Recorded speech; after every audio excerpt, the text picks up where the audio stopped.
자, 이번에는 다른 거에 앞서서 그 파일을 저장하는 방법에 대해서 미리 설명할게요. 그래야지 무슨 작업을 해도 파일을 저장하는 곳에 익숙해질 수가 있겠죠? 일단 파일을 여는 것은 두 가지 방법이 있습니다. 만드는 건. 하나는 새롭게 만드는 게 있고 하나는 오픈이 있겠죠. 새롭게 만드는 걸 한번 볼까요? 자, 이름, 네임이 있고 여러분들 파일의 이름을 정하면 되겠죠? 다시 파일을 열거나 새로 만드는 건 파일 풀다운 메뉴에 있습니다. 새롭게 만드는 건 new, 그건 컨트롤 N이죠. 그래서 열었을 때 보면은 이름은 여러분들이 정할 수가 있을 거고 꼭 시간이 걸리더라도 1, 2초밖에 안 걸리니 꼭 이름을 적어 놓으라고 했죠. 그래야지 나중에 언타이틀 1이 아니라 여러분들 작업을 확인할 수가 있어요. 그리고 프리셋이 있는데 이건 사전 설정입니다. 여러 가지 사람들이 많이 쓰는 것들을 설정해 놨는데 여러분들이 많이 쓸 것이 이 필름 앤 비디오 영상 쪽에 뭐 자막을 만든다든지 할 때 아니면 인터내셔널 페이퍼에서 이 용지들 크기를 도큐멘트 사이즈를 정할 수가 있겠죠. 그 중에서 제일 여러분들이 많이 쓰는 것은 A4예요. 여러분들 A4는 가로는 몇 센치, 세로는 몇 센치미터인지 알고 있습니까? 모든 기준을 A4로 삼으세요. 이게 10cm, 20cm면 감이 잘 안 잡히는데 A4 용지는 가로 21cm, 세로 29.7, 거의 30cm라고 생각하면 대략적인 다른 용지도 가늠할 수가 있겠죠. 10cm라고 하면 A4 용지 세로의 반 정도. 그 기준점을 A4로 삼으면 여러 가지 다른 작업하기 편할 겁니다. 아무튼 이거 보면 A4 사이즈고 가로 세로 도큐ment 인쇄 사이즈가 있고 그 다음에 레졸루션 뭐예요? 픽셀 포인트 여러 번 얘기했죠. 그게 300입니다. 이 정도면 출력물로 사용할 수가 있겠죠. 아니면 내가 정말 가로 세로 사이즈가 필요하다 내가 정하는 게 그러면 커스텀 여러분들이 정해주면 됩니다. 자, new는 다음 주에 한 번 더 다시 설명을 하기로 하고 cancel 하고 파일을 열어볼게요. 파일 오픈 컨트롤 O 하면 자 코알라를 한번 열어보겠습니다. 여러분들은 여러분들 사진을 열면 되겠죠. 찍은 사진. 자 코알라가 열렸어요. 전 시간에 다시 했던 거 보면 여러분들도 아마 모니터가 집에서 듀얼 모니터를 쓰는 건 아니니 작업을 편하게 할 때 F 단축키 F 툴박스 맨 밑에 이 체인지 스크린 모드죠. 스크린 모드를 바꾸는 거죠. 지금 열려져 있는 파일을 최대 크기로 보는 거. 또 F는 이 파일만 보는 거. 이때 드로잉 할 땐 이렇게 많이 하겠죠. 근데 드로잉을 확대해서 작업을 하다가 툴이 필요하다 그럼 이때는 바로 탭을 누르면 이 툴이랑 창들이 생성이 되죠. 다시 탭을 누르면 사라져서 타블렛을 가지고 작업을 할 수가 있겠죠. 다시 F를 누르면 풀스크린 모드로 돌아가고 또 지금 옵션 창이랑 윈도우들이 없죠. 다시 탭을 누르면 그것들이 뜨죠. 또 F는 할프 뭐라고 해야 되냐? 반 확대 모드죠. 이게 풀 스크린 모드 with 메뉴 바에 한 번 더 F를 누르면 풀 스크린 모드. 이거는 작업하면서 익숙해지세요. 모니터를 최대한 활용할 수 있는 방법입니다. 자, 아무튼 이 파일은 종류가 뭘까요? 여기 써있죠? JPEG에다가 왼쪽 하단에 보면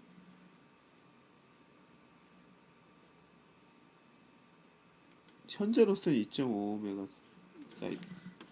네요. 한번 볼까요?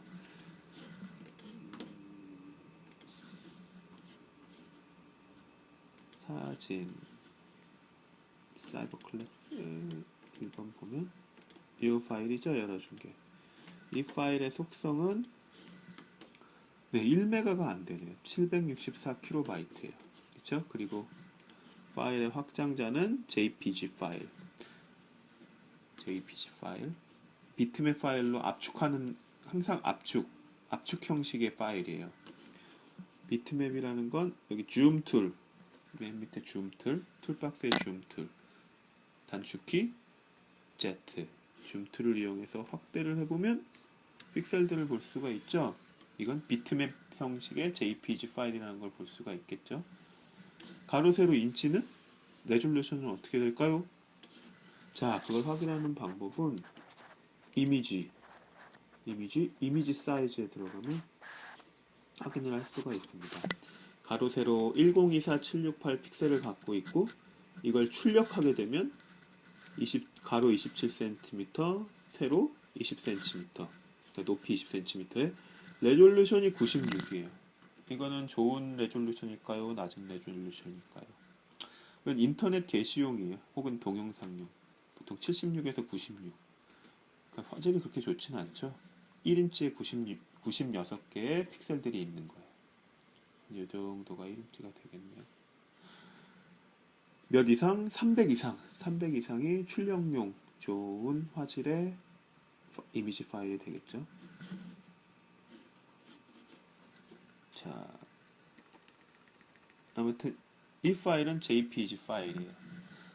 이 JPG 파일은 항상 압축 손실 방식의 파일이에요. 또 JPG로 Save As에서 새롭게 만들면 뭐 화질을 조금씩 떨어뜨릴 수가 있어요.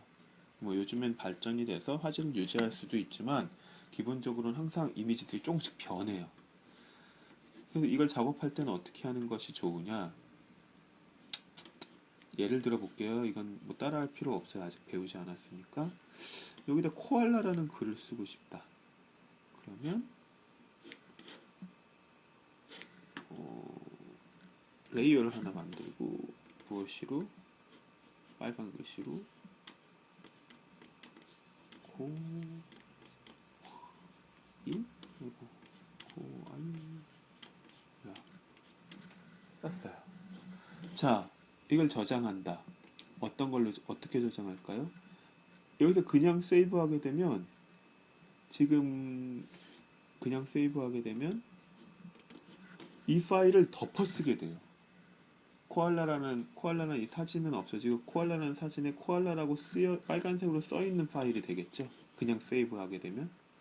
그러니까 항상 어떻게 해준다? 원본을 손실하지 않으려면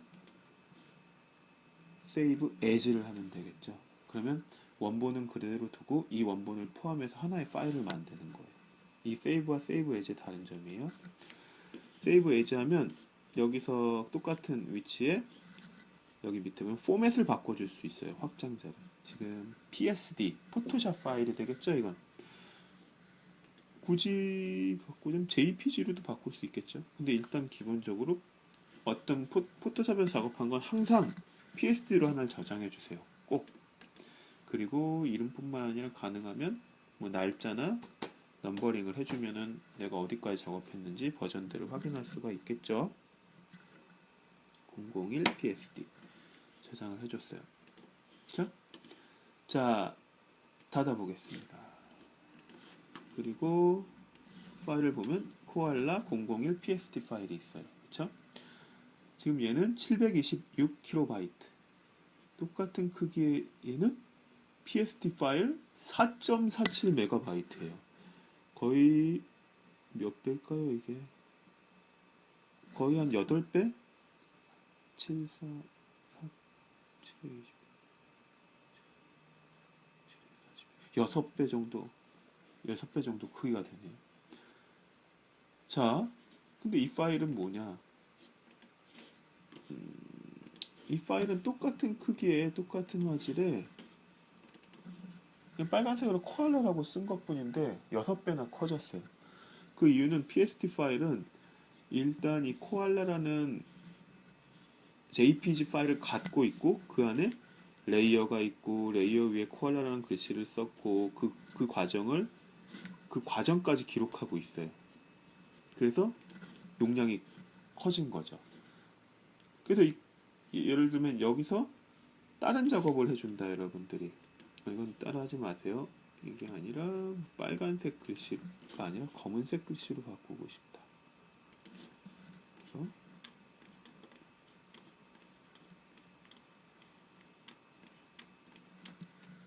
자, 이 작업을 했을 땐 세이브를 해주면 되겠죠. 그러면 작업하는 게 덮어쓰게 되겠죠. 이 파일이죠. 작업하는 과정에 계속 여기 담기는 거죠. 그럼 레이어 2장과 백그라운드까지 갖고 있는 파일이 되겠죠. 용량이 조금 더 커졌을까? 확인해 볼까요? 용량이 조금 더 커졌네요. 아까보다는.